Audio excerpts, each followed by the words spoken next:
N1 podcast s Suzano Lovec. Pozdravljeni, dragi gledalci in gledalke, poslušalci in poslušalke. To je N1 podcast, jaz sem Suzana Lovec. Moje oddaje najdete na n1info.si v rubriki Poglobljeno. Nanje se lahko naročite pri vse večjih ponudnikih podcastov, na YouTube kanalu N1 Slovenija. Vidite jih tudi na EONu in na strani Metroplay. Z mano pa ste danes doktorica Mojca Pajnik z Mirovnega inštituta in s Fakultete za družbene vede. Dobrodošli. Hvala. In Gašper Andrinek, predsednik Društva novinarjev Slovenije. Živijo. Zdravo. Danes torej o novinarstvu in predvsem novinarkah in novinarjih.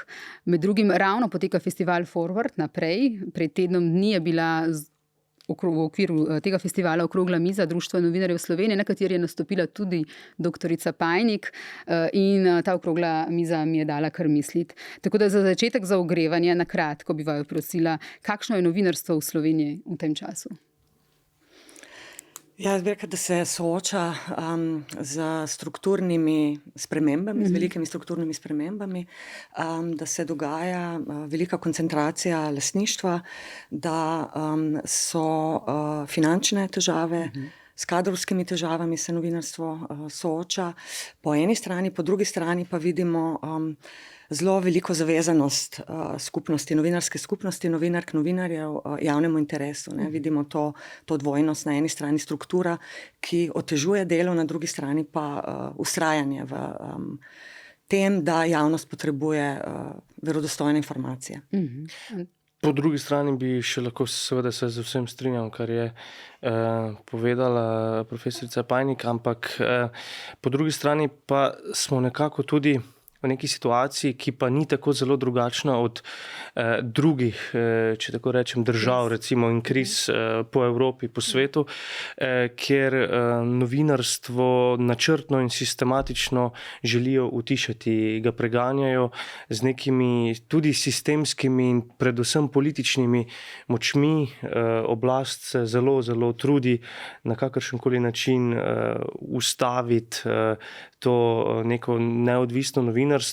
Ta nek trend se res širi po svetu in zelo odkrito, seveda, predvsem preko oceana, preko Atlantika, ampak čeprav je morda tudi v Sloveniji nekako oblast vendarle trenutna omilila retoriko, kot smo jo bili deležni pred nekaj leti, pa vendarle recimo v društvu smo pričakovali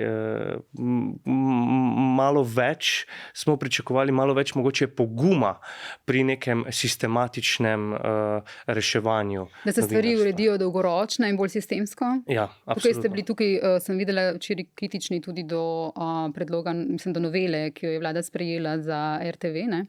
Da ne ureja sistemsko stvari dolgoročno, kot bilo treba, ne? Da recimo ni da se ne prilagaja prispevek z inflacijo in tako naprej. Ja, res je. Zdi se nam to zamujena priložnost v tem pogledu. Po drugi strani se na nek način tudi strinjam.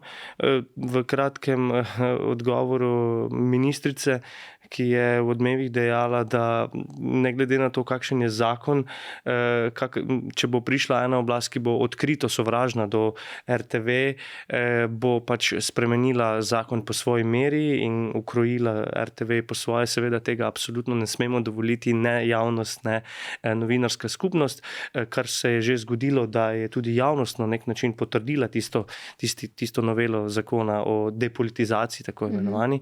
Ampak če odgovorim, ja, smo kritični do tega, ker smo si želeli, da bi to neko financiranje bilo bolj sistemsko, bolj avtomatično in bolj nekako neodvisno od vsakršne volje vlad, ne, da bi to bilo bolj avtomatično nekako, ne, v zakonih. Ne. Doktorica Pajnik, kaj kažejo biografije novinark in novinarjev? Vi ste v okviru raziskave o afektivnih medijih spremljali tudi te biografije v Sloveniji, kako navigirajo ta poklic skozi leta. Ugotavljate, da profesionalnih poti novinarjev ne oblikujejo le strukturni in ekonomski pritiski, ampak tudi čustvena navezanost na ta poklic. Prav zaradi te strasti in odgovornosti, ne, pišete, ki jo čutijo do poklica, zdržijo marsikaj, in zaradi tega tudi recimo normalizirajo izkoriščanje na način, da ta entuziazem do poklica, do dela za javnost spreminjajo v obveznost in izgorevanje vidijo kot neko profesionalno predanost. Kaj vas je mogoče pri tem najbolj presenetilo? Ne sliši se kot najbolj zdrav odnos ne do dela, ne do sebe tole.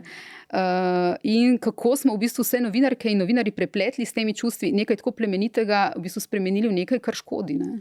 Ja, zdaj, tukaj smo poskušali narediti ta premik, ne, da se ne ukvarjamo samo z vlogo novinarjev, ampak nas je zanimala v bistvu biografska, se pravi živeta izkušnja, ne samo pač vlogo, ki jo opravljajo za javnost, ampak kako dejansko živijo in doživljajo poklic. Ne.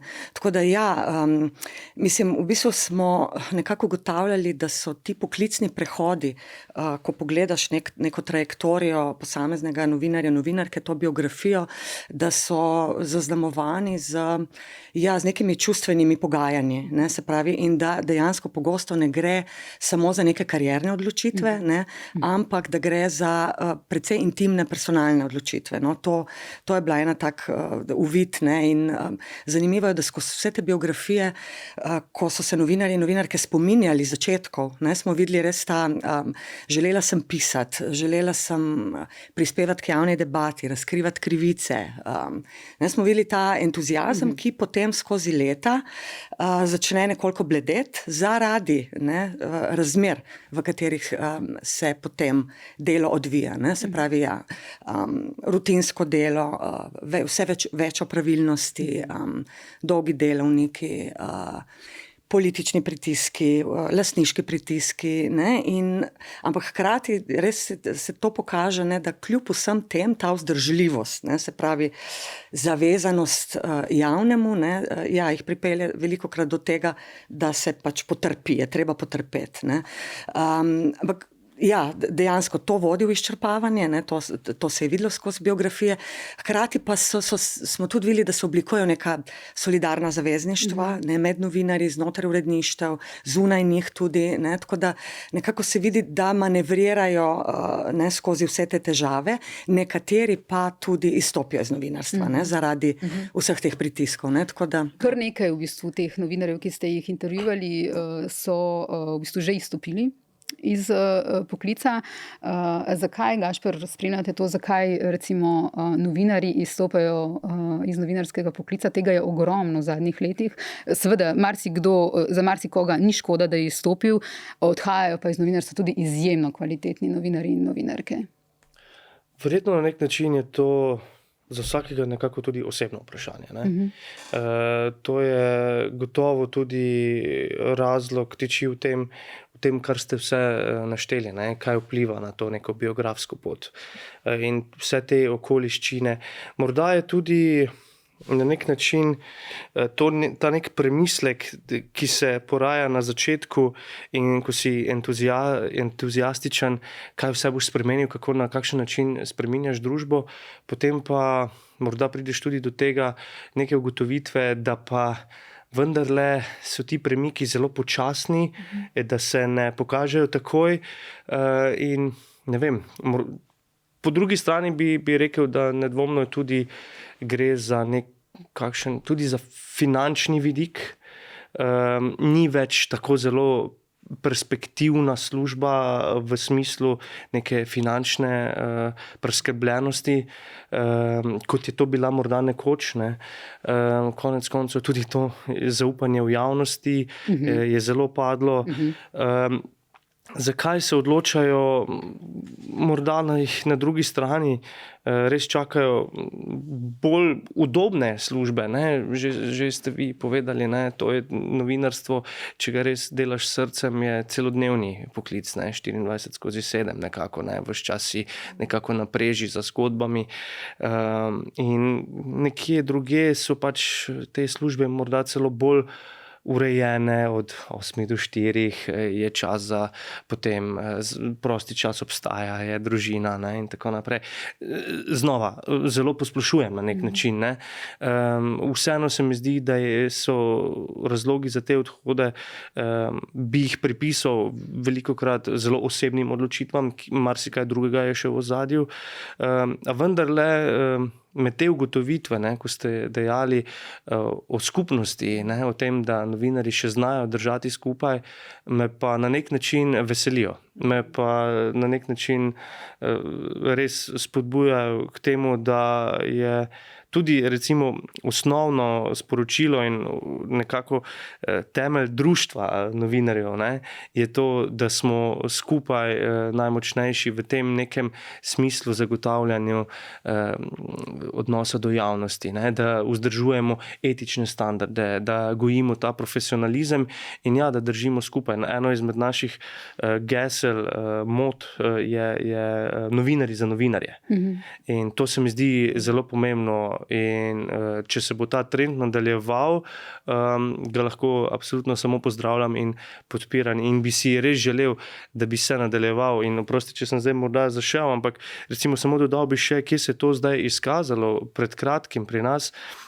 Za zelo učinkovito je program mentorstva, ki smo ga znova vzpostavili in nekako spodbujamo na društvu, da bi se ti mentorski programi znova nekako bolj sistematično vrnili v uredništva, ker to je včasih po velikih medijskih hišah bilo nekaj povsem normalnega. Obstajali so zelo kakovostni mentorski programi, ki so vzgajali nove generacije novinarjev, potem pa se je zgodilo, vemo vse, kaj se je zgodilo, finančni pritiski in tako naprej, in so ti nekako mentorski programi zastali, mladi novinarji so prepuščeni samemu sebi in se nekako morajo znajti v vodi in plavaj, ne?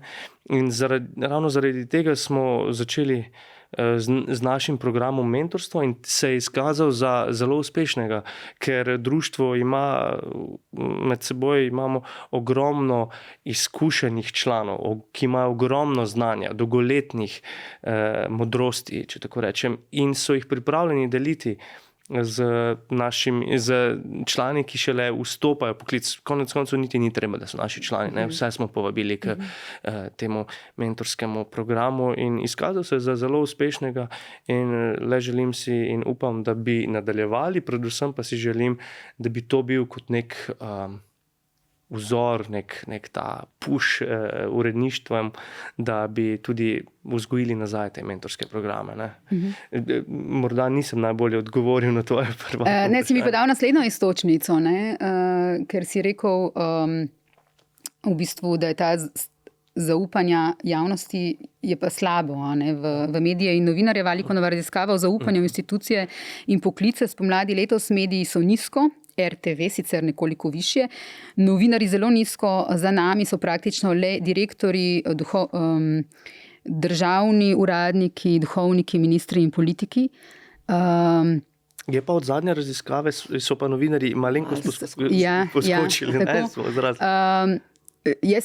Tukaj je v bistvu izgleda, da je neka diskrepanca med tem, kako novinari sami sebe doživljamo, to, o čemer smo prej govorili, kako vidimo svojo vlogo, ne samo, da jo vidimo na tak način, mnogi tudi delajo tako, seveda, ampak tudi izgorevajo za to, kot je pokazala vaša raziskava.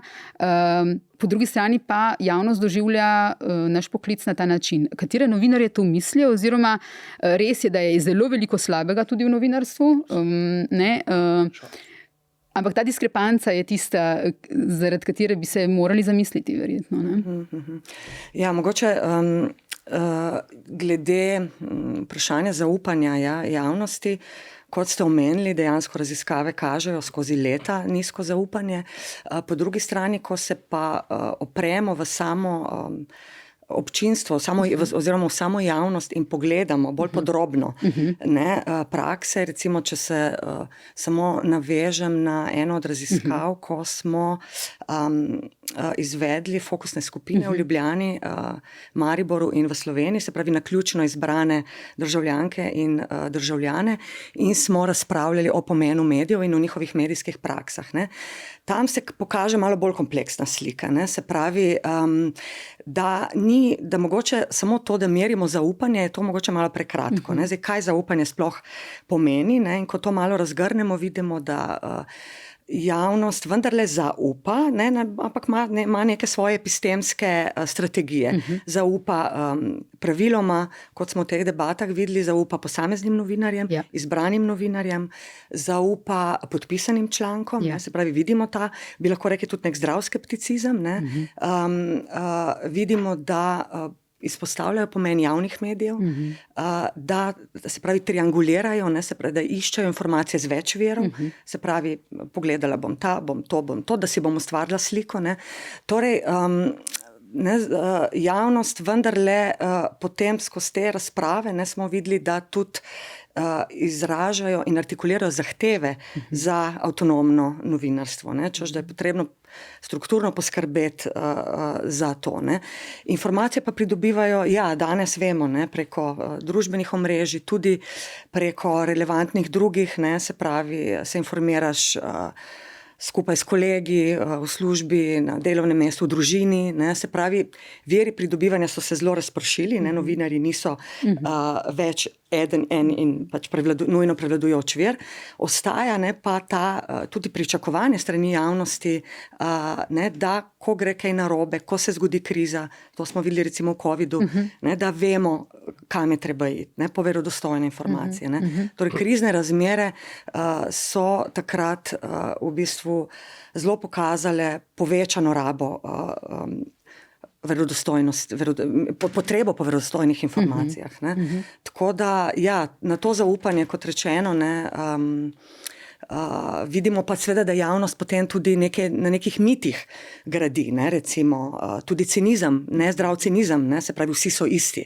Tudi ta mnenja slišimo, ampak tukaj je pa spet so širše družbene okoliščine, zakaj se nam to dogaja, zakaj so zdaj vsi novinarji domnevno isti. To je treba razgraditi in tukaj vidimo, da hibridna medijska sfera skupaj z družbenimi omrežji, nekako bi rekla Hannah Arendt, recimo v današnji situaciji ustvarja strukturne razmere, da favorizira laž.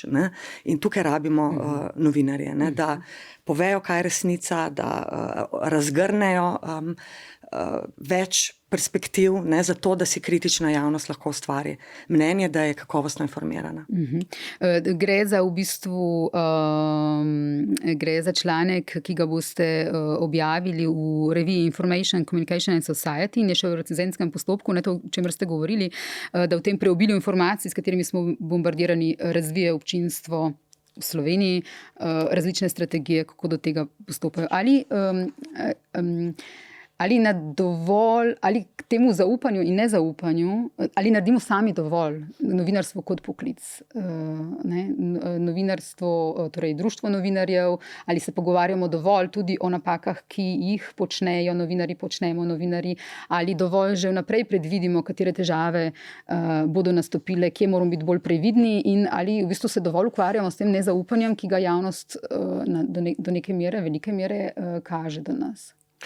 Zdaj, na hitro, kratek odgovor je, sam bi rekel, da ne. Ampak vendarle je pa vedno znova treba vzeti to v kontekst, ker kakor smo videli tudi pri tem merjenju zaupanju, kot je pokazala doktorica Pajnih, je vendarle treba vzeti tudi neko celovitejše razmišljanje. In potem pridemo do tega, da na koncu koncev javnost, kakor razumem, absolutno zahteva verodostojne medije in jim tem slednjim potem tudi zaupa, kakor smo videli v teh krizah. In če zdaj se vprašamo, če naredimo dovolj za to, bi pa recimo rekel po tej drugi strani, da Društvo novinarjev Slovenije se recimo izjemno trudi, da bi delovalo v tej smeri. Imamo ogromno nekih programov, šel sem prav včeraj, ko sem se pripravljal na to, se šel gledati, koliko nekih priročnikov je dostopnih na naši spletni strani v neki rubriki Baza znanja, kjer nagovarjamo novinarje, kako poročati bolj učinkovito v smeri, bolj kakovostno vzdrževati profesionalne standarde, kako poročati o manjšinah, kako poročati o starostnikih, kako poročati o samomoru, če smo zelo aktualni. In se mi zdi, da Društvo novinarjev res veliko dela na tem, da bi opolnomočilo novinarsko skupnost, da bi se bori neprestanoma proti temu senzacionalizmu, če hočemo. Ne? Se bori proti temu, da bi nekako se te slabe prakse, ki se vendarle pojavljajo, da bi bile bolj odmevne kot pa tisto, kar je res kakovostno. Ne? Konec koncev naš festival, ki trenutno poteka, prikazuje primere dobrih praks in njih poskušamo na nek način postavljati na piedestal in pokazati, da se da, kljub temu, da živimo v neki tej dobi vse splošnih nekih čudnih informacij, ki nas bombardirajo neprestano, ampak tudi te dobre prakse morajo priti do izraza, ne nazadnje jih tudi nagrajujemo z nagradami Čuvaj Watchdog in po drugi strani mislim, da se moramo upreti temu senzacionalizmu in temu poročanju brez konteksta, ker ja, mogoče pa tudi na to zaupanje vplivajo te slabe prakse, ki se vendarle pokažejo, neke nepreverjene informacije, ki zasenčijo potem res neko dobro, kakovostno novinarstvo, ki ga pa ni malo. Res ga je veliko. No? Mojih 5 centov k tej razpravi vsekakor je, da vsakič, ko se pojavi neka napaka v članku, prispevku, karkoli in ljudje rečejo, kako je to ta novinar naredil, rečemo, novinarska skupnost, a ne se treba vprašati, kaj je tukaj naredil urednik. Ne? Ker nekdo vsako stvar spusti v eter, časopis, v objavo in se mi zdi, da velikokrat umanjka tukaj vloga urednika, ki je tisti, ki mora te stvari vedeti in jih nadzirati, tudi če jih novinar sam ne. Ja. Kako pa se vse spreminja novinarstvo? Zdaj, veliko od tega smo danes že rekli. Vemo, kako so se spremenili mediji, kaj vse se spremenja, komercialni model medijev, recimo je preteklost, rešitev naslednjih pa ni dobrih še na vidiku. Dogaja se umiranje medijev in tudi, če mediji so pogosto v njih novinarstvo hira. V novinarstvu je veliko nekih stvari, ki izgledajo kot novinarstvo, pa to novinarstvo ni. Tukaj so v bistvu neki članki, recimo, ki so zgolj za klike, ne za obveščanje javnost, kakršnokoli obveščanje. Vsekakor niso v javnem interesu. Tudi plačani. Kako? Tudi plačani. Tako. Tukaj so potem plačani članki, ki izgledajo kot novinarstvo, pa niso. Kar je po zakonu ni več dovoljeno. Kar ni več dovoljeno po zakonu. In nekateri so seveda označeni, pa se le delajo kot ne. Nekateri niti označeni niso več. Ne. Tudi novinari sami tukaj nekateri mnogokrat prestopijo mejo dovoljenega zaradi pritiskov v uredništvu, zaradi pritiskov. Torej, to so vse stvari, ki se tudi navzven odražajo, ki jih verjetno bralci, gledalci tudi opazijo. Tu so tudi družbena omrežja, ki vplivajo na medije in novinarstvo, ne. Platforme, kot je Google in platformna ekonomija drastično spreminjata potrošnjo novinarstva in kako novinarstvo pride do občinstva, ampak tudi to, kakšno to novinarstvo je. Zdaj, katere spremembe tukaj, ki sem jih naštela, se vam zdijo recimo doktorica Pajnik najbolj drastične ali pa tiste, ki najbolj ogrožajo kakovost? Ja, dejansko vidimo torej za digitalizacijo in s to hibridno medijsko sfero in s tem, da imajo vse več moči ameriške tukaj zdaj ne korporacije, ki upravljajo s platformami, upravljajo z algoritmi. To je zdaj eden velik izzivov za medije, za novinarstvo in za kakovostno javno razpravo. V smislu, da algoritmi gradijo na vidnosti, v ozadju vidnosti pa je logika profitabilnosti in klikabilnosti. Ne? Tako da ta platformna ekonomija, v bistvu bi rekla, da je eden večjih izzivov zdaj za avtonomnost medijev in nasploh, torej za javno razpravo, za sploh sposobnost državljanov javnosti, da v tej kakofoniji kratkih, populističnih, pogosto informacij, ki pridejo do nas, sploh prepoznamo relevantno vsebino. In tukaj je ključna, spet bomo rekli, vloga avtonomnih medijev. In zdaj, v bistvu je tako, da modelov in rešitev je zelo veliko. So artikulirani strani novinarske skupnosti, strani strokovne javnosti, ampak nekako tukaj nimamo težav. Nekako ne pridejo pa do realizacij.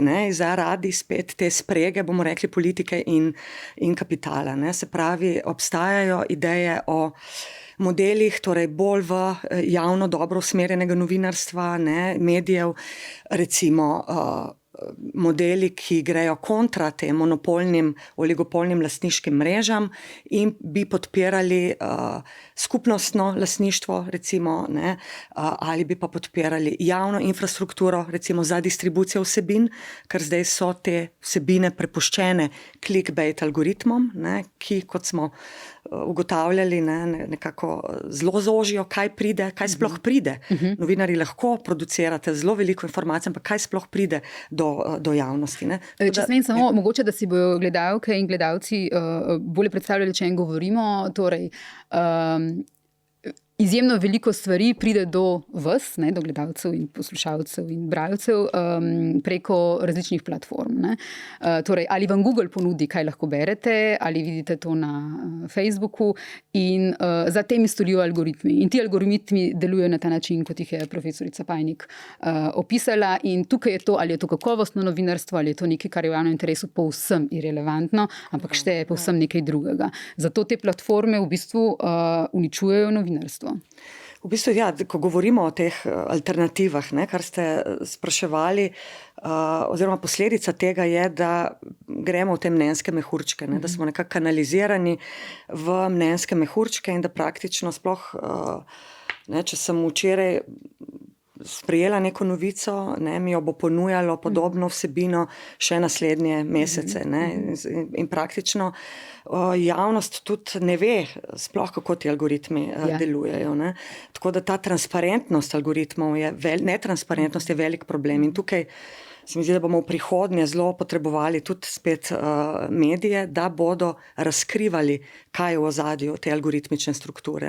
Ampak spet na kratko nazaj k tem alternativam, se pravi, alternativa je tukaj spet zelo, bom rekla, preprosta. Algoritmi so zdaj zakodirani, delujejo v privatnem interesu zasebnih korporacij, obstajajo alternative, da so algoritmi odprti, da so transparentni, da vemo, kaj se skriva v njihovem ozadju, da so torej, da so del javne infrastrukture, bi rekla. To podobno obstajajo tudi alternative finančnih modelov medijskega upravljanja. Vemo, da zdaj prevladujoč način je še vedno oglaševanje, financiranje medijev preko oglaševanja, ki počasi zdaj izumira.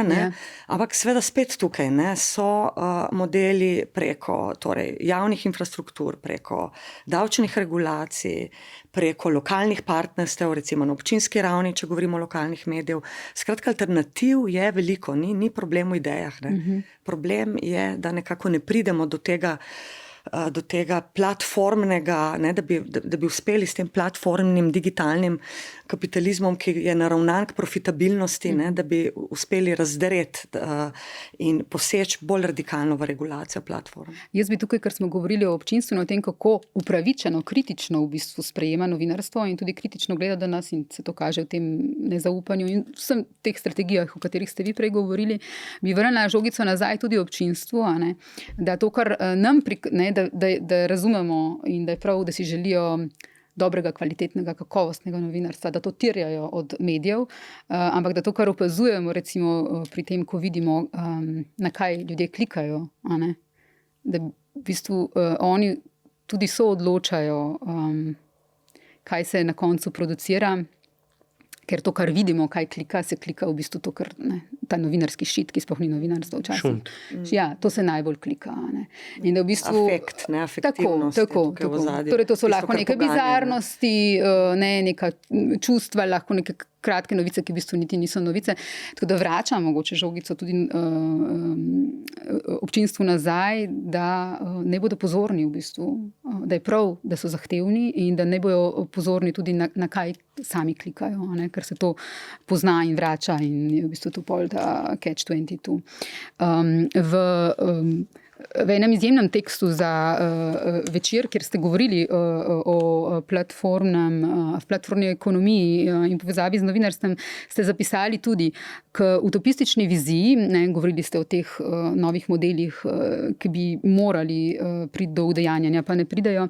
Lahko dodamo razmislek o medijski odgovornosti. Mediji niso zgolj žrtve platformnega kapitalizma, temveč mnogokrat vstopajo v simbiotsko razmerje, v katerem sicer izgubljajo nadzor, a pridobivajo dostop do občinstev in pogled v uporabniške podatke. Na nedavni konferenci o prihodnosti novinarstva na Univerzi v Cardiffu je Jodie Ginsberg, direktorica odbora za zaščito novinarjev, izpostavila, da ni dovolj kazati s prstom na vlade ali platforme, mediji in novinarji morajo ukrepati in prevzeti svojo vlogo. Citat: "Naloga novinarja ni zgolj, da postavlja vprašanja in ponavlja, kar mu je bilo povedano, to ni iskanje dejstev, to je stenografija. Naša naloga je, da iščemo resnico z lastnimi očmi in ušesi in da imamo pogum poročati o njej." To se zdi v bistvu kot neka osnova novinarstva, o kateri smo poslušali vsi v prvem letniku novinarstva, pa se hkrati zdi kot neka utopija, ker vse pogosto novinarstvo izgleda točno tako: ta je rekel to, odzval se je še ta. To v bistvu ni novinarstvo, ki si ga tudi javno zasluži in za katerega smo bili mi učeni, da ga delamo. Ne? Kje je potem rešitev?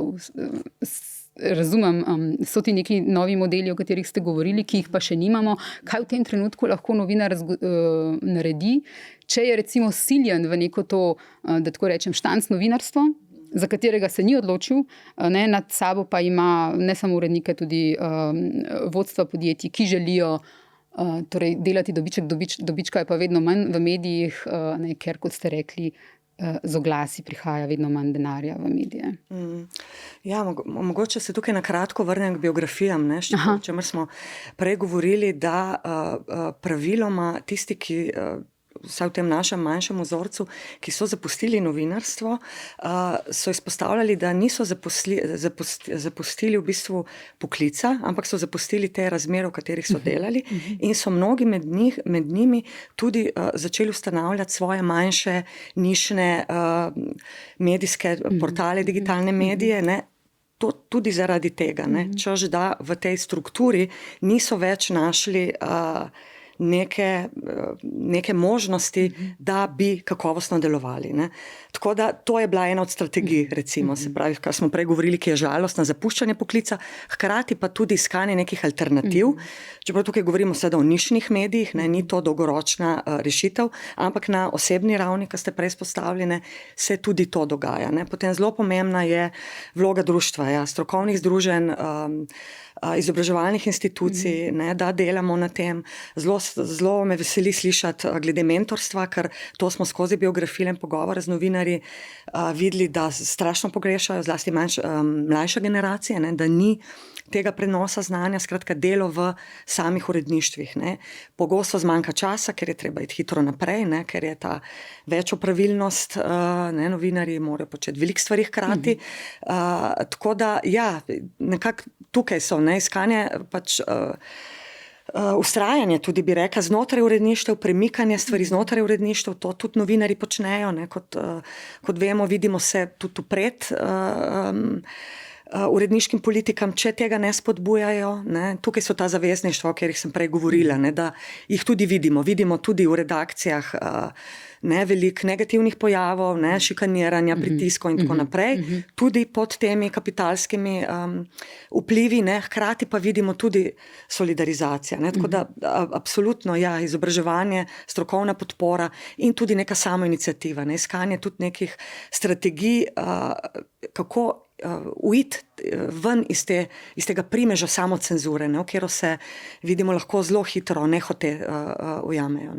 Torej, v bistvu, če smem, je včasih treba, še posebej v teh razmerah, v katerih delujemo, potrebno imeti še več nekega poguma in močne hrbtenice, in se je treba včasih tudi upreti nečemu, kar se zdi že samo po sebi umevno, pa v bistvu ne bi smelo biti. To je bolj tako moje. Ja, iz tega citata, ki ste ga prebrali, kar sem zapisala, je bilo točno to. Ja. Ta kolegica iz Zveze novinarjev je rekla, zelo enostavno je tukaj. Ja. Do your job, je rekla, opravljajte svoje delo. Ja.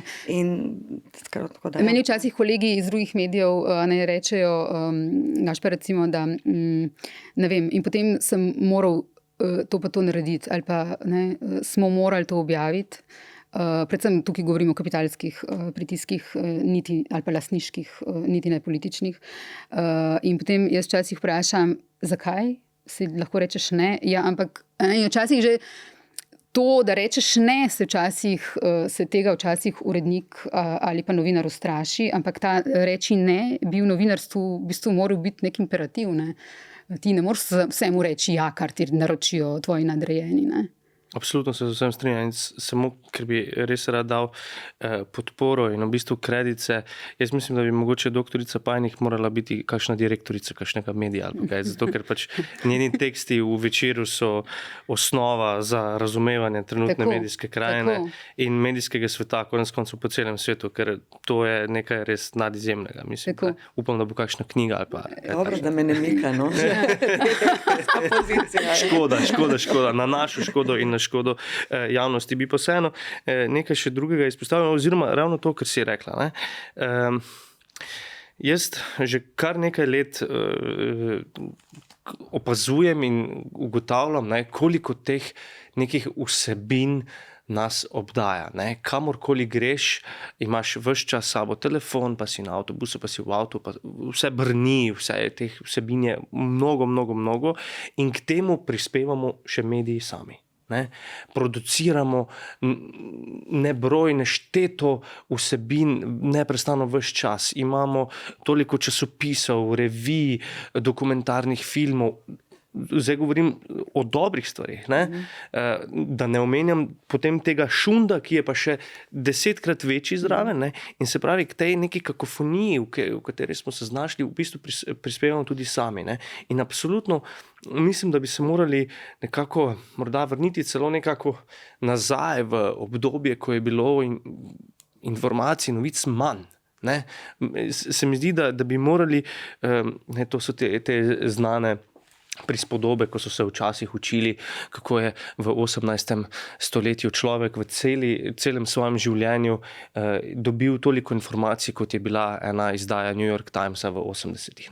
Takrat so se tako učili, recimo na teh ameriških šolah. Pa to, recimo. Ampak zdaj si predstavljamo, koliko informacij dobi en človek v svojem življenju. Ne? Absolutno preveč. Ne? In jaz že dolgo zagovarjam neko tezo, da je vsebina na dan dovolj. Ne? To se poskušam iti tudi z nekim svojim projektom, zdaj mini reklama vsebina na dan.com, kjer lahko pač dobiš vsak dan en predlog za eno vsebino, ker se mi zdi, da ena kakovostna vsebina na dan je dovolj, da ti nekako odpre pogled na svet, da dobiš nek kontekst o življenju, ker pomembne informacije bodo prišle do tebe na kakršenkoli drug način. Ni treba zdaj, da ti dobiš, ne vem, da jih neprestano spremljaš. Ne? Mislim, tudi tiste hipne informacije, kar se zgodi. Ne? Ampak, če pa ti prebereš neko analizo, kontekst dogajanja, se mi pa zdi, da ti opolnomoči tisti dan. Ne? In v tem smislu mislim, da moramo novinarkam in novinarjem vrniti tisto neko strast, ne, da tudi do tega našega poklica. In tukaj sem si izpisal recimo ene par misli, ki jih je povedal že pred dolgim časom Jay Allison, eden izmed utemeljiteljev ameriškega javnega radija in res velik strokovnjak, je rekel, da užitek našega dela je raziskovanje in odkrivanje. Ne, čisto preprosto, v resnici. Ne. Potem pa po drugi strani predlaga ravno to, prenehajmo tekmovati med sabo. Ne. To se mi zdi tudi ključno. Ne. Ves čas smo v nekem krču, da moramo novinarji med sabo, medijske hiše med sabo tekmovati, kdo bo boljši, kdo bo prvi. Še vedno to obstaja. Ne. Morda bi se tukaj bilo zrelo vprašati, da bi se na nek način bolj spodbujali. Ta novinarji za novinarje bi morali bolj bolj tudi na tej institucionalni medijski ravni, ne samo v solidarnostnem smislu, ko se treba boriti za naše pravice, profesionalne standarde, ampak tudi v tem smislu, da privoščimo drugemu ekskluzivo. Zakaj pa ne? Enkrat ti, naslednjič mi, naslednjič nekdo drug, seveda, ne, in podpirajmo se, ne, ker v bistvu to, če bomo vsi dobri, je boljše tudi, če bodo drugi dobri, je boljše tudi za nas. Ne?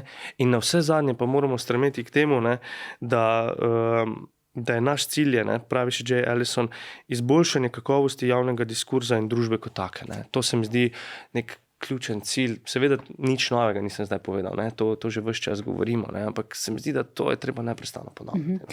Jaz bi se mogoče samo odzvala tukaj, absolutno pozdravljam vse, kar si rekel in podpišem, ampak o tej hiperprodukciji, ne, novic bi samo rada postavila nas na realna tla, a ne vsak, ki dela v digitalnem mediju, ve, zakaj do te hiperprodukcije pride ravno zaradi platform.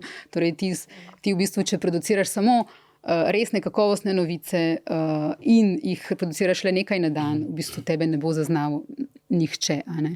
Torej, če hočeš ti biti na Googlu, če hočeš, da Google prime, mora biti toliko novic, člankov, nekaterih tudi pač zelo nepomembnih, zato da bojo ljudje klikali zato, da bo v bistvu Google zagrabil ali ne zagrabil. In to je tukaj ta catch-22, o katerem govorimo. Ampak potem po drugi strani bi pa recimo lahko tudi, ne, če zdaj spet malo zbodem, ne, lastnike na nek način. Ne, tudi, lastnikom zdaj pridemo. Ja, ne, lastnike, ne, recimo okrepitev uredništva. Ne, okrepitev uredništva. Ne, zakaj se pa ne bi vendarle ukvarjali, da bi imeli ogromno uredništva, veliko ljudi, ker bi pa res poskušali res čim bolj samo kakovostne vsebine. Ne, in ja, ne, na drugi strani pa vendarle, če želimo prodreti skozi te platformne algoritme, ne, in se boriti v resnici z njihovimi sredstvi, ne, za našo pozornost, ne, pa neprestano te kakovostne vsebine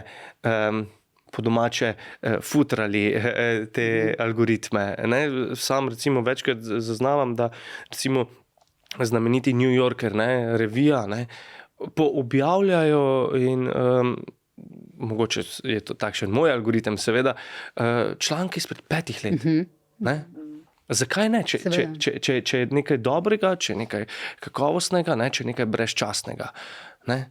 In se mi zdi, da ampak ja, ne, potem pa vedno znova se pa človek, ki je prepreden v te algoritme, znajde v tej neki odmevni komori, ne samo teh mehurčkih malih, ampak teh echo chambers, ne? Ker v bistvu potem začne človek še sam iskati čakaj, ne, to sem slišal, moram najti še neko epizodo nekega zelo dolgega podcasta, ker mi bodo to govorili, ne, in potem se počuti človek nagovorjen, ampak to sem zdaj že skrenil. Ja, čakaj, zdaj sem spet se strigirala, ko smo ravno pri podcastih, bi pa gledalce in poslušalce v bistvu nagovorila, ne spremljajo, kdo so tisti, ki podcaste delajo, ker pod podcasti je vse možno, je novinarska vsebina, so influencerji, so ljudje, ki nimajo pojma o ničemer, ki se ne pripravijo na nič in so izjemno kakovostne oddaje. Torej, bodite pozorni, kaj je tisto, ker podcast je v bistvu samo neka ime, ne, izraz, ki zelo različne stvari lahko vsebuje. Doktorica Pajnik, analiza omrežij in lastniki. Ne? En velik kos raziskave, ki ste jo imeli, pri kateri ste sodelovali in ste jo predstavili tudi na novinarskih dnevih, je analiza lastniških omrežij medijev. Vi ste izrisali shemo, kjer si lahko vsak pogleda, kje je v njej kateri slovenski medij.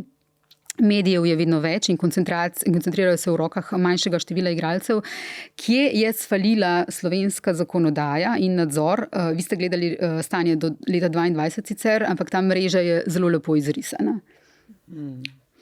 Ja, gledali smo tako, v zgodovinski perspektivi, se pravi od 2000 podatke za 2000-2010, pa bolj aktualne podatke, in kar pokaže seveda ta razvoj. V eni raziskavi pred to smo primerjali tudi med državami, se pravi, Slovenija tukaj ne izstopa, ne vidimo, da gre za nek globalni trend, se pravi, povečuje se število samih publikacij, ne, oziroma pač izvodov. Ne. In z leti jih je vedno več, kar seveda vemo iz medijskih teorij, da več ne pomeni nujno večje raznolikosti. Ne. Tako da vedno več in hkrati, poleg tega, da jih je vedno več, so v rokah vedno manjšega števila lastnikov. Ne, da smo ugotavljali to monopolno in oligopolno koncentriranje po lastniškem vektorju, ne, kar pomeni, da centralizacija po tem vektorju nekako pokaže, kako se skozi leta lastništvo koncentrira v rokah zelo majhnega števila posameznikov. Ne. In da je tukaj neka specifika za srednjo-vzhodno Evropo, vključno Slovenijo, da je prišlo do nekega prepleta oligopolnih tujih se pravi lastnikov z domačimi lokalnimi vele konglomerati. Ne. Tako da je to neko dvojno sobivanje, ki, kot rečeno, je problematično, ne, z vidika kakovosti javne razprave, kaj zdaj tukaj je lastniški pritisk v ozadju, potem, da ti mediji nekako delujejo za profitabilnost, ni pa seveda, bom rekla, stvar tako enoznačna, ne, češ da se pritisk lastnika samoumevno prenese v slabo novinarstvo. Ne. Tukaj smo ravno govorili, ne, da imamo novinarje na terenu. Pomembno je, da se izobražujejo in tako naprej. Ne. Tako da nekako kontrirajo tem pritiskom. Ne. Ampak ja, v bistvu nekako ta koncentracija vsekakor nedvomno ne pokaže, da medijski sistemi postajajo ranljivi za zlorabe politično-ekonomske sprege, ne, in da postajajo ranljivi za politike avtoritarnega populizma, no, ki nas obkrožajo, ne, v takšnih ali drugačnih ciklih. In to seveda posledično pomeni vse večjo nevarnost instrumentalizacije medijev za neke partikularne cilje, kar je seveda nikakor ni v javnem interesu. Ne. Če govorimo seveda, če smo edini, da govorimo o javnem interesu, ne, da govorimo o idealih, recimo že od Kanta naprej, ne, o pravici do komuniciranja, drzniti, si misliti, ne, se pravi, Kant je v teh esejih svojih o razsvetljenstvu točno o tem govoril, ne, rabimo uporabljati v javnem prostoru in tukaj so avtonomni mediji ključni, da so sposobni generirati in pomagati javnosti pri artikuliranju tega mišljenja. Ampak tukaj je slovenska politika, mislim država, s svojim nadzorom oziroma nenadzorom in zakonodajo ni opravila dela, kot bi ga morala. Ja, seveda, da se vrnem k vašem izvornemu vprašanju. Ja, tukaj smo videli neko neaktivnost, no, v bistvu tako zelo sramežljivo skozi vseh 30 let. Ne. S tem, da je mogoče ta začetek, no, ko gledaš to spet v nekem historičnem loku, tudi skozi zgodbe novinarjev, ne, vidiš, da je ta začetek v 90-ih bil zelo intenziven, ne, se pravi, govorili smo o tranziciji, ne, zdaj to, kaj zdaj sploh pomeni, od kam gremo kam, ne. Tukaj ne gre zdaj za linearno, da gremo iz slabšega sistema, enopartijskega sistema, zdaj v neko demokracijo. Ne. To, da vidimo, da je daleč od tega, ampak v začetku je obstajal ta moment v 90-ih, ne, kot so nam eni novinarji tako zelo slikovito rekel. Ja, pač to je bila naivna zgodba otrok socializma, ne. Mi kot novinarji smo takrat prodajali svoje deleže, ne govorimo o tem, da so bili v novinarstvu v enem obdobju socializma, recimo solastniki deležev v časopisu, ne, in to se je čez noč razblinilo takrat, ne, prišlo do divje privatizacije in nekako, ja, regulator, sistem, se ni vedlo, kaj si sploh želimo. Regulacija je bila zelo, kot ste tudi prej opisali, zdaj aktualno zakonodajo, ne, to vse posledica teh let neaktivne, neartikulirane politike. Ne. In lastniki, ne, včasih, kot sem razbrala iz vaših raziskav, v bistvu niti profit ni na prvem mestu. Ne. Včasih je bolj pomembno za lastnika, torej to, da ima nek družbeno-ekonomski politični vpliv, ne, preko medija. Že to, da ima medij v lasti, ne, če nekako povlečen črto, je za njega nekaj, kar je fajn imeti. Ne. Tako. Ja. V bistvu, kakšno nesrečo imamo slovenski novinarji z lastniki medijev, če kaj vemo. Novinarji vemo to, da pač na lastnike se ne gre zanašati. Ne? Imate v Društvu novinarjev v bistvu veliko ukvarjate s težavami, ki jih imajo novinarji zaradi lastnikov medijev. Ja, seveda, ne, se to lahko recimo vidimo po odzivih, s katerimi se recimo v Društvu novinarjev zelo veliko ukvarjamo. S temi odzivi na težave, ki jih imajo ki jih imajo novinarji v svojih medijih. Ne. Velikokrat moramo protestirati z izjavami zaradi kakšnega izmed ravnanj. Ne. Videli smo, kakšna katastrofa se dogaja in se je dogajala na Večeru, recimo, ne. In potem na Delu. Ne. Predvsem tiskani mediji, ne, so zelo pod tem udarom nekih neodgovornih in nestrateških lastnikov, ki, kot že rečeno, ne, kot si rekla, nimajo tega zavedanja o pomembnosti in posebnosti na nek način lastništva medija, ne, in kaj to dejansko pomeni za družbo. Ne. Absolutno, verjetno na nek način je tudi ta nek vpliv, ki te premami in ta neka moč. Ne.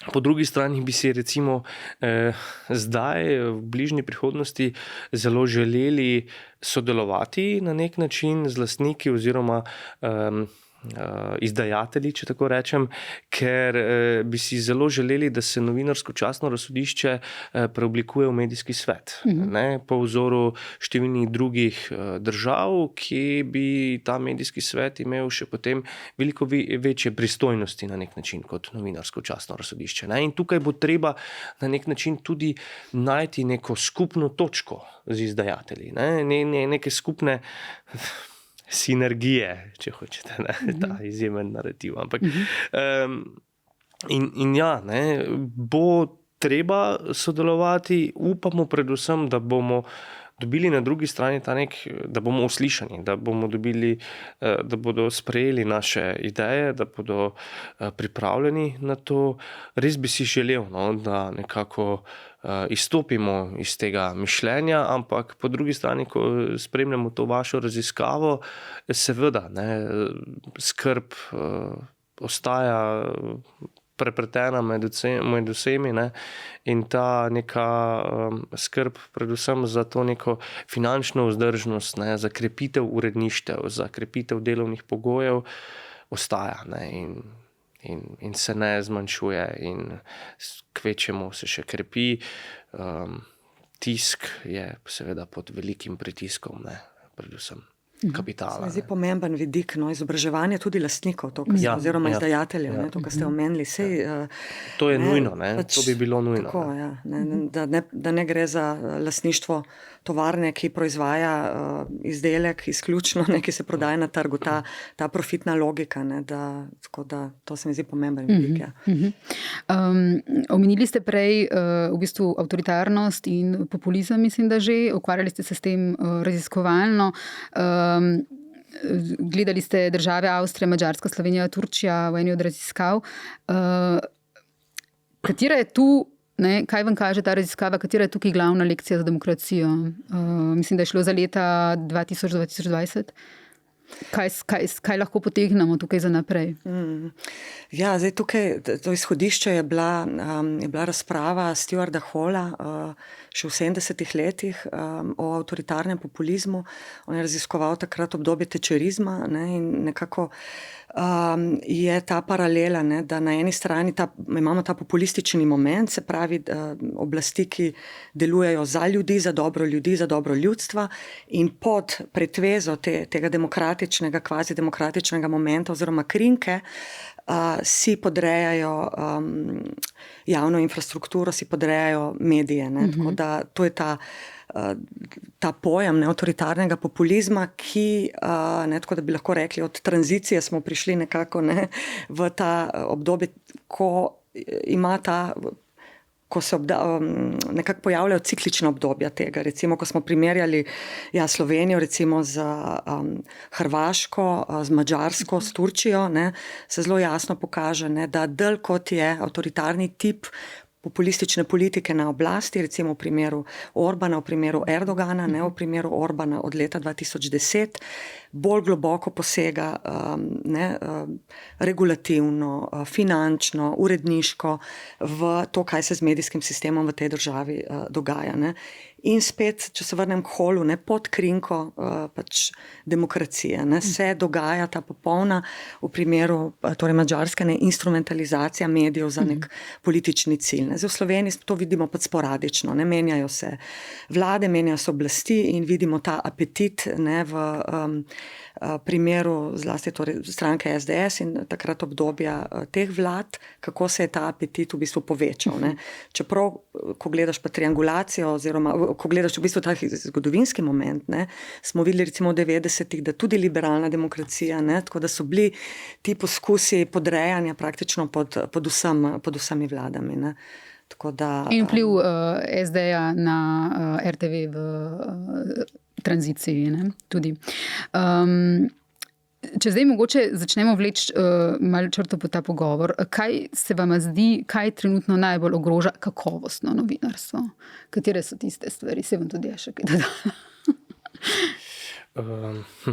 Mislim, vse to, kar smo zdaj našteli, ne, absolutno. Torej spremembe, lastništvo, spremembe na kak način v bistvu sploh mediji funkcionirajo, tehnološke spremembe. Ja, absolutno, ne, ampak po drugi strani pa se mi zdi, da se teh sprememb vendarle, predvsem tem nekem tehnološkem smislu, ne gre tako zelo enoznačno kar tako bati vse poprek in posploševati. Ne?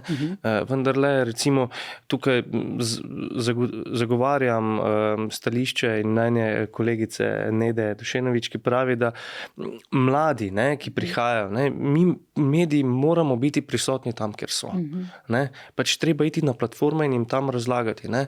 Platforme vendarle, in tega še morda nismo omenili, ne, niso zgolj in izključno samo slabe v vseh primerih, ne, to se mogoče nam dogaja tukaj, ker imamo vendarle še vedno dostopne, dobre in kakovostne, tudi avtonomne medije, ampak po drugi strani obstajajo pa recimo območja po svetu, kjer pa tega ni, oziroma so ti tradicionalni mediji zelo prepredeni z oblastjo in nekako kakovostno novinarstvo pride skozi zgolj in izključno samo zaradi teh platform. Ne? To se je zgodilo recimo v Nepalu. Ne? Dogaja se konec koncev tudi v Gazi, ne?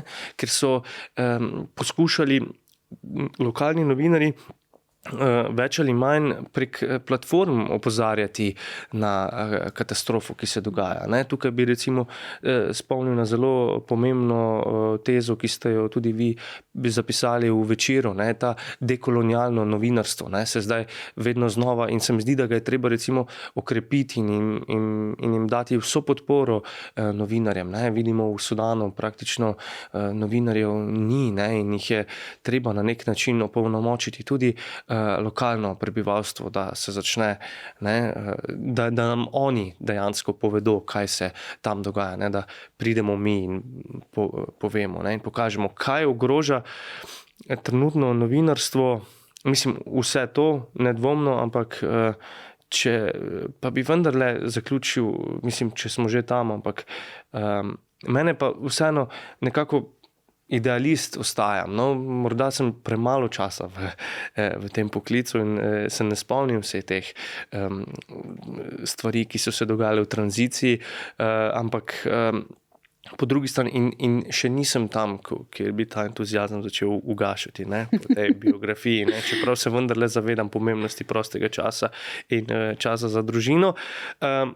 Mislim, da neka svetla prihodnost obstaja, ker je teh možnosti za kakovostno novinarstvo res zelo veliko, tudi teh nekih sistemskih, lastniških struktur, ki jih se da vzpostaviti, teh je ogromno in predvsem to, da obstaja neka generacija mladih novinarjev, ki so izjemno podkovani, ki so zelo kakovostni, ki se zavedajo svojega znanja, tudi teh tehnoloških momentov, in vedno znova me veseli, da, in tako je bilo tudi letos, da je konkurenca v izboru mladih novinarjev za nagrado Čuvaj Watchdog izjemno močna. In zelo s težkim srcem se potem porota, vem, ker sem osebno vpleten, odloča, na kakšen način, kaj je treba upoštevati, da se te nagrade podelijo, ampak ko vidiš tam to konkurenco teh mladih novinarjev, si lahko nekako vesel, da so tukaj, in samo polagam vsem na srce, naj vztrajajo, ker oni so naša prihodnost, in jaz mislim, da so neka nova generacija, ki bodo vendarle tudi spreminjale slovensko novinarstvo. Ja, si želim.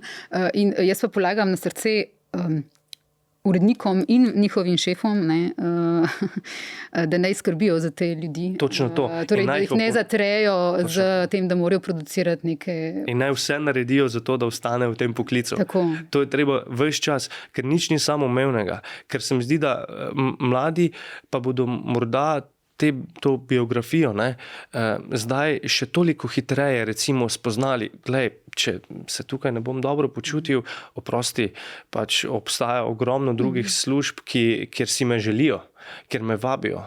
Morda s finančnim boljšim zaslužkom, z delovnimi pogoji, ampak če jih negujemo, če jih res si želimo, da bi ostali, mislim, da bodo, in moramo narediti vseeno. Da ostanejo. Ja. Ampak bi se pa navezala na to, ker si govoril tudi o možnosti, kako novinarstvo čez omrežja pride do publiko, se absolutno strinjam. Tukaj lahko opazujemo v bistvu vse sorte, na kak način je odziv novinarstva na ta omrežja, to verjetno tudi gledalci oziroma tisti, ki so na omrežjih, vidijo. Mnogi odzivi, mnogi mediji se v bistvu zelo zmedeno odzivajo na to, na kak način nastopati na omrežjih, tudi novinarji sami. Tukaj vidimo od tega, da novinarji v bistvu praktično kopirajo to, kar delajo influencerji, se obnašajo kot influencerji, nekaj, kar absolutno ni javni interes, objavljajo, zato, da bojo prisotni, ker v bistvu se tudi samo novinarstvo ne znajde. Do izjemno super praks v Sloveniji, pa tudi v tujini, mislim, predvsem v tujini, če pogledamo, kako to dela BBC, kako dela New York Times, kjer v bistvu vse kaže, da je tudi na omrežjih lahko vsebina tista, ki šteje in ki pride do... To je se tukaj v bistvu tudi novinarji in mediji lovimo, kaj sploh želimo in na kak način. Torej, verjetno s konkuriranjem nečemu, kar ni novinarstvo, verjetno ne bomo novinarstva spodbujali. Ja, to je res, ampak po drugi strani pa se recimo tudi v teh primerih kaže ta neka personalizacija tudi teh vsebin. Kot ste že dejali recimo na začetku, javnost zaupa novinarjem dotičnim, z imenom in priimkom. Če bo on kuhal pa pokazal, kaj se oblači, mu bo kvečemu manj zaupali kot bolj. Ja, seveda, absolutno. Jaz tudi mislim, da pač seveda mladi, tako ko ste izpostavili, in raziskave kažejo, da pač tudi novice spremljajo prek YouTubea, prek Instagrama in TikToka, Facebook že ni več aktualen. Tako da, je zagotovo izziv, kako te vsebine predstaviti za te platforme. Ampak tukaj se, jaz tudi mislim, da je tukaj neka uredniška avtonomija in tudi mogoče z izdajatelji, to, kar smo prej govorili, če prepričati tudi izdajatelja oziroma lastnika, zakaj je to potrebno, in tukaj pač vztrajati pri tej neki politiki, ki ne bo producirala trivialnih vsebin, tako da, ki jih bojo potem mladi spremljali.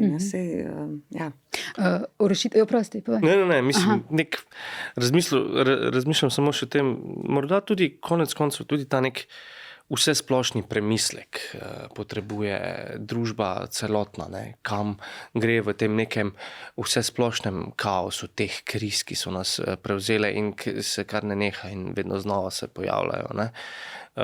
Verjetno mora tudi novinarstvo samo narediti nek ta premislek, kaj sploh želimo.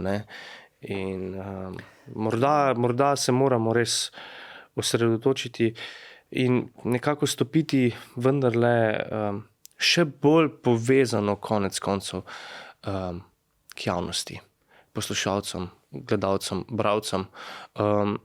Se mi zdijo kar uspešne prakse tega, ko se medij pravzaprav poda med ljudi fizično, dobesedno, pred publiko.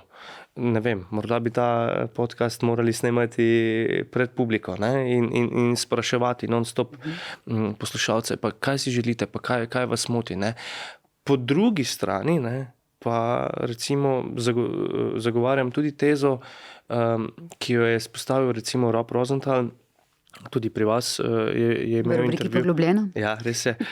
In najboljši učitelj radija na svetu, ki pravi, ne, da se moramo morda pogovoriti tudi o tej tako imenovani objektivnosti. Ne. Stopiti malo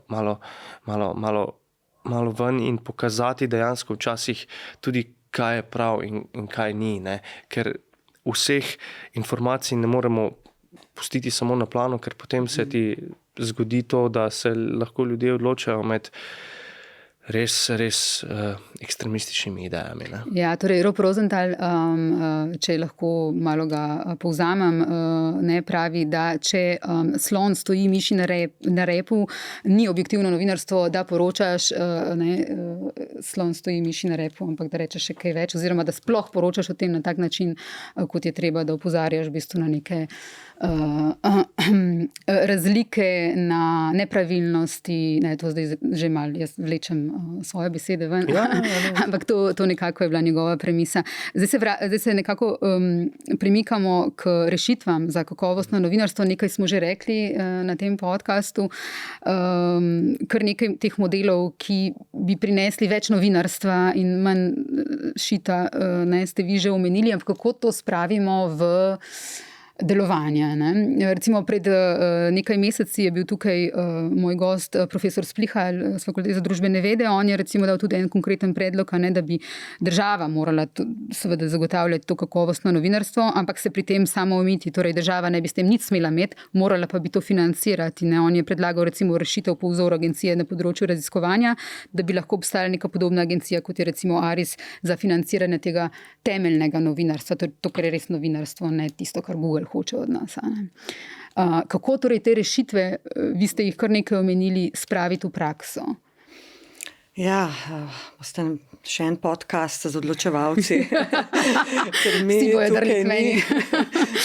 tukaj ni tako, kot smo rekli, ne, ko smo rekli na začetku, ja, da ni toliko, te modeli obstajajo, se strinjam tudi s tem, ne, tako da ideje so, tudi v praksi vidimo, vzpostavljajo se tudi alternative metinemu, ne, imperiju družbenih omrežij. Ne, tako da odprtokodni sistemi, ne, tako da zagotovo sistemsko je potrebno delati na infrastrukturi, distribucijski infrastrukturi, če tukaj govorimo, in finančni podpori, ki bo to podpirala, ki bo pač se jasno postavlja na to stališče, ne, ker sicer se odpovedujemo pač demokraciji. Ne? To gre eno z drugim. Drugače pa ja, mogoče sam na kratko, na par teh idej, ki ste jih navrgli, ne, da se mi zdi, ja, da vidimo tudi, ko smo analizirali pač javnost in prakse javnosti, se je zelo pokazalo to lokalno novinarstvo, da spet pridobiva na velike veljavi. Ne. Ja, omenili ste Gazo, ne, tam se res vidi pač in tudi zaupanje v bistvu ljudi se tukaj zelo hitro lahko prej vzpostavlja. Tako da je veliko še manevra, bom rekla, in drugače pol izobraževanje, smo že rekli, ne, je tisto, kjeremu se je treba tako novinark, kot v bistvu tudi javnosti, in ti stiki z javnostjo, ne, so recimo, obstajajo primeri uredniških eksperimentov, ko se naredi uredniška seja, to običajno delajo manjši mediji, ne bolj nišni mediji, z javnostjo skupaj. Ne. Tukaj smo imeli v tej raziskavi s fokusnimi skupinami in skupinami državljanov, ne, zelo te pozitivne izkušnje v smislu po prvi, drugi seansi v bistvu konstruktivnega pogovora z javnostjo, ne, je javnost izobražena bila o medijskih politikah in je sposobna artikulirati tudi rešitve, ne, tako da iskati ta neka zavezništva tudi z javnostjo, ne, modeli tudi nekih kooperativnih medijskih projektov, kjer se javnost vključuje. Ne. na koncu, ne, da v bistvu povemo še to, zakaj sploh je to pomembno, ker se mi zdi, da ni več samo po sebi umevno. Ne. Vi ste omenili demokracijo. Brez tega, da imamo to temeljno novinarstvo, kakovostno novinarstvo, da v poplavi in kakofoniji informacij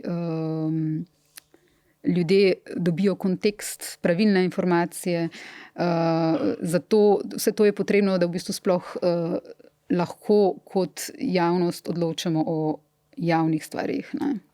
Tako, ne, v bistvu stvar je zelo preprosta. Ne. Za vzdrževanje nekih demokratičnih načel v družbi, pa kakorkoli imamo z demokracijo tudi problem, ne, je potrebna ta avtonomija mišljenja. Ne. In tukaj mediji zagotovo igrajo to vlogo, ne, pomembno vlogo tudi, da pomagajo, ne, da so tista asistenca za javnost pri razločevanju danes v družbi dezinformacij tudi, ne, laženih novic, kaj je res in kaj ni res. Že tako preprosto. In tukaj vidim v prihodnost tudi neke nove naloge za medije, ne, se nekateri si seveda že lotevajo, preverjanje dejstev, ne, neke dajanje stvari v kontekst, to smo seveda razpravljali že, ne. Potem tudi več, bi rekla, nekega mnenjskega novinarstva, ne, kjer v bistvu izpostaviš stališče tudi skozi nek argument, ne to skrivanje za objektivnostjo, ne. Tako da zagotovo, ne, da pač opolnomočiti javnost tukaj, da bomo lahko se kakovostno odločali in artikulirali tudi probleme družbene, kaj so dejansko družbeni problemi, ne, kje vidimo rešitve kot skupnost. Tukaj, če dovoliš sam en citat, ker je res na to od J. Ellison, ki sem že prej omenil, pravi, ne, naša misija je širiti svetlobo, pomembne zgodbe, boj proti ignoranci in sovraštvu, opozoriti in povzdigniti čim več glasov zatiranih in neslišanih, razkrivanje nepravilnosti oziroma na koncu govoriti resnico. Ne, to se mi zdi res neko tako temeljno sporočilo, ne, to širiti svetlobo, ne, to se mi zdi v današnjih časih še toliko bolj pomembno, kot ta neka tema nas prevzema, tudi fizično, glede na to, v kakšnem času smo trenutno november. Ampak samo še to, morda vsi ti neki modeli, ne, vendarle res obstajajo, ne? Tudi naročniški, konec koncev. Ne? Na festivalu Naprej Forward smo že slišali različne formate in tudi lastniške, na kakšen način mediji uspejo v drugih državah privabiti res veliko število naročnikov. Eden izmed primerov, ki ga vedno znova izpostavljam, je Zetland iz Danske. Ne? In ne glede na to, da je tam ta neka novinarska kultura in tudi medijska obveščenost in ozaveščenost in pismenost drugačna in tudi BDP absolutno je nekoliko višji. Se mi zdi vseeno nekako simbolično, da jim uspeva samo in izključno na podlagi naročniškega modela preživeti in ohranjati res kakovostno novinarstvo, ampak po drugi strani, ne, imamo tudi v vzhodnji Evropi, recimo na Slovaškem, primer, kjer je nek novo nastali časopis, da je že kar nekaj časa, ima ogromno število naročnikov digitalnih. Ne? Pri nas pa, to smo slišali recimo tudi v Mariboru, kako je izpostavil, mislim, da Matija takrat, da se pa čudimo in mučimo s tem privabljanjem digitalnih naročnikov na vse pretege. Ne? Tako da ne vem, ne, kako zelo lahko, kaj še ponuditi. Ne? Se mi zdi, da vendarle mediji se res trudijo zagotavljati neke te nove načine, po drugi strani so pa, ne vem, morda za rešitev še večji stik z bralstvom in poslušalstvom. No. Pa tudi te razlike, o kateri ste govorili, če primerjamo Dansko in Slovenijo, ko pač analiziraš medijski sistem, res vidiš to, kako je pomembna ta zgodovina. Ne? Kako se je tisk razvijal že v 19. in 20. stoletju. To se vse vleče potem v dediščino v teh situacijah. Ne, zato, ta Slovaška me vedno znova preseneča. No, da tam je pa smo v podobnem nekem ekosistemu. Ne tako zelo, ampak vseeno pa je mogoče. Ne? Tako da Jaz vedno znova poudarjam, da se. In morda zdaj pa morda celo neko nepopularno mnenje, ali pa meni je lažje govoriti iz tega stališča zaposlenega na javnem mediju, konec koncev na Valu 202, bi pa vendarle neka spodbuda lahko prišla tudi za tiste novinarje, ki se pa ne vidijo v nekih več teh oblikah ali pa razmišljajo o odhodu, da je pa konec koncev morda tudi zdaj zelo dober čas za neko novo neodvisno medij, poskus, projekt, ker kakorkoli že pogledamo teh nekih možnih načinov financiranja res je ogromno obstaja in tudi evropskih spodbud, ne nazadnje. Evropska unija pripravlja, kolikor vem, ogromne pakete zdaj tudi za medijsko ozaveščanje, za medijsko podporo in mislim, da bo kar nekaj priložnosti v bližnji prihodnosti tudi za kakšen nov projekt in dobrih medijev ni nikoli preveč, po mojem, no. Na koncu bi jaz še eno, v tej svetlobi, ki naj bi novinarstvo bila, še eno temno luč omenila v naslednjih dneh. Bo predstavitev te raziskave, ki je del mednarodnega projekta Ženske v medijih, ustavimo nadlegovanje delo na mestu. Prvi rezultati raziskave v Sloveniji, kjer je sodelovalo 115 novinark, razkrivajo zaskrbljujoče podatke. Kar 86% novinark je že doživelo seksistične in ponižujoče komentarje. Ti najpogosteje prihajajo od nadrejenih ali iz javnosti, predvsem prek družbenih omrežij. Tretjina novinark poroča o fizičnem spolnem nadlegovanju, najpogosteje v obliki neprimernega in nezaželenega dotikanja. Ta dejanja se praviloma dogajajo v delovnem okolju, predvsem strani novinarskih kolegov in sodelavcev. Ugotovitve kažejo, da gre za večdimenzionalni problem, saj se nasilje in nadlegovanje dogajata tako znotraj kot zunaj uredništev. Zdi se mi šokantno, v bistvu, kar je raziskava ugotovila. Zagotovo bo zato potrebno še kakšen članek, razprava, podcast. Absolutno, to je katastrofa velikih razsežnosti, če se tako izrazim. Pač res, to je nekaj, kar se ne sme dogajati in mislim, da se moramo tudi znotraj skupnosti še marsikaj pogovoriti konec koncev, ker tukaj pa res lahko naredimo več in tudi društvo sodeluje v tem projektu, ves čas znova poziva novinarke naj prijavljajo kakršnekoli napade, tako spletne kot fizične, na našo platformo, ki je nastala že nekaj časa nazaj, ali pa na platformo Sveta Evrope in društvo bo poskušalo seveda narediti vse za to, da se jih zaščiti.